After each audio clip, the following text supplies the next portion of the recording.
ವರ್ಷ ಭವಿಷ್ಯ 2024 ವೃಶ್ಚಿಕ ರಾಶಿಯವರ ಈ ವರ್ಷ ಹೇಗಿದೆ ಅನ್ನುವ ವಿಚಾರ. ನಿರೀಕ್ಷೆ ಕಡಿಮೆ ಮಾಡಿಕೊಂಡು ಕೆಲಸ ಮತ್ತು ತಯಾರಿ ಜಾಸ್ತಿ ಮಾಡಬೇಕು ಅಂತಂತ.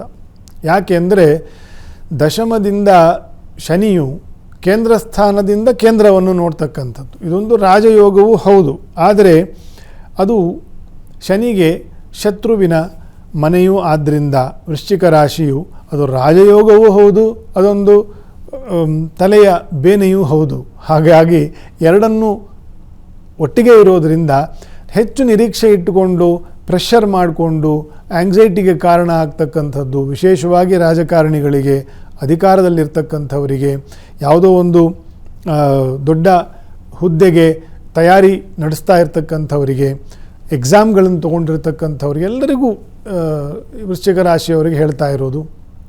ಹಾಗಾಗಿ ನಿರೀಕ್ಷೆಯನ್ನು ಕಡಿಮೆ ಮಾಡಿ ಕೆಲಸ ಮತ್ತು ಅದಕ್ಕೆ ಬೇಕಾಗಿರ್ತಕ್ಕಂಥ ತಯಾರಿಯನ್ನು ಹೆಚ್ಚು ಮಾಡಬೇಕಾಗಿರ್ತಕ್ಕಂಥ ವರ್ಷ ಆಗಿದೆ. ಯಶಸ್ಸು ನಿಮಗೆ 100% ನಿಮಗೆ ಯಶಸ್ಸು ಬರುವುದು ಗುರುವಿನ ಬದಲಾವಣೆಯ ನಂತರ ಆಗೇ ಆಗ್ತದೆ. ಆದರೆ ತಯಾರಿ ನಮ್ಮದು, ಫಲ ಕೊಡ್ತಕ್ಕಂಥದ್ದು ಗುರು. ಹಾಗಾಗಿ ಗುರುಗಳ ಸೇವೆಯನ್ನು ಮಾಡಿರಿ ಅಂತ.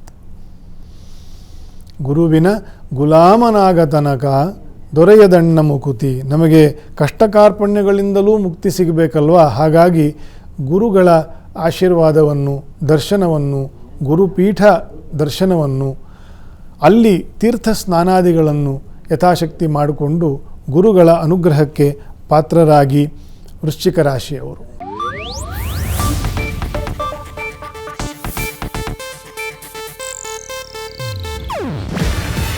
ಇದು ಏಷ್ಯಾನೆಟ್ ನ್ಯೂಸ್ ನೆಟ್ವರ್ಕ್ ಪ್ರಸ್ತುತಿ. ನೀವು ನೋಡ್ತಿದ್ದೀರಾ ಏಷ್ಯಾನೆಟ್ ಸುವರ್ಣ ನ್ಯೂಸ್.